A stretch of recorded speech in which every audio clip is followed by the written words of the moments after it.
asked a group of people, what would you do if I gave you $100,000? They said, easy. Tesla, Rolex, maybe a Chanel bag for my girl. Cool. Then I said, okay, what about $500,000? Now we're flying first class, buying beach houses, and posting motivational quotes on a yacht they don't own. So I pushed it. What if I gave you $1 million? Someone said they bought a second home for their dog, and you can't make this up.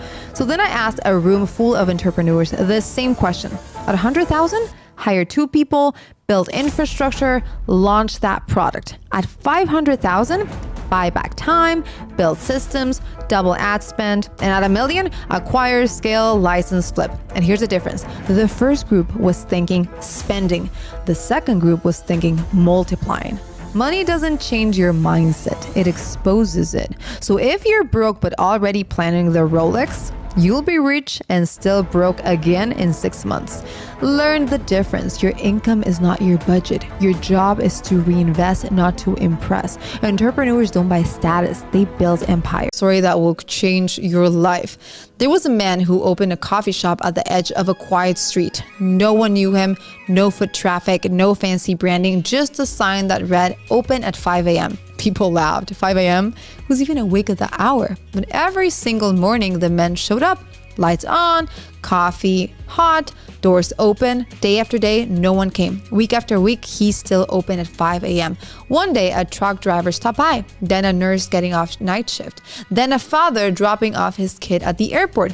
Little by little, the early crowd started to grow. People started saying, go to the guy who's always open. Not the guy with the best sign, not the cheapest cup, but the guy who never missed a morning. 2 years later, a journalist wrote about the place that never closes early. The line now wraps around the block. The lesson, most people wait for results to start to being consistent. But the ones who win, they get... Mike Tyson once said, if you're favored by God, you'll also be favored by the devil. Let that sink in. You get money, you get fame, you get the spotlight. Everyone celebrates you. Doors open, opportunities flow. It feels like you're winning. But here's what most people don't see. The same light that attracts blessings also attracts snakes. Success doesn't just elevate you, it exposes you to pressure, to temptation, to manipulation, to everything you swore you'd never become. And if you forget who brought you here, if you forget your values, your faith, your foundation, the spotlight will eat you alive. You gotta stay with the one who brought you to the dance. Because the devil's not coming for the broken, he's coming for the blessed. You were protected in the process. Don't get lost in the price. Stay grounded, stay humble, stay covered. Because the higher you go, the more... Some people judge you because they don't understand you. Some people judge you because they wish they were you. Some people ignore you because they don't know what to say. Some people talk about you because it's easier than fixing their own life. Some people smile at your face and roll their eyes behind your back. But none of that has anything to do with you. It's just people projecting what they don't want to face. If you want to know someone, take them to dinner. The way they wait reveals their patience. The way they ask reveals their character. Their plate is their portrait. The way they serve and the way they toast both show their manners. Their conversation shows the quality of their presence. And when the check comes, their tip reveals their generosity. At the table, it's not just them sitting there. It's their beliefs, their upbringing, their shadows, their intentions. Because in the end, dinner doesn't just feed the body, it reveals the soul. Why? Why do you want it?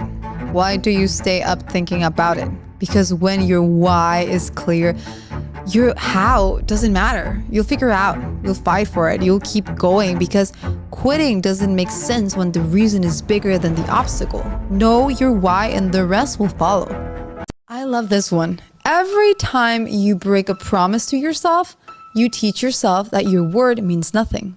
And if you can't trust you, why should anyone else? Discipline isn't about being perfect. It's about proving to yourself that when you say you'll show up, you'll actually do. That's how confidence is built. Not from hype, from follow through.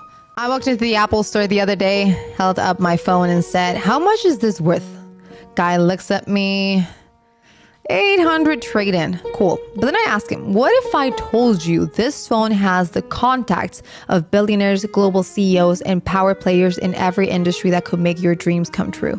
And suddenly, he's speechless. That's the thing. Most people only see the object. They don't see the access. They don't see the network, the leverage, the value you've built. You think people are going to understand your worth just by looking at your job title, your apartment, your follower count? They won't.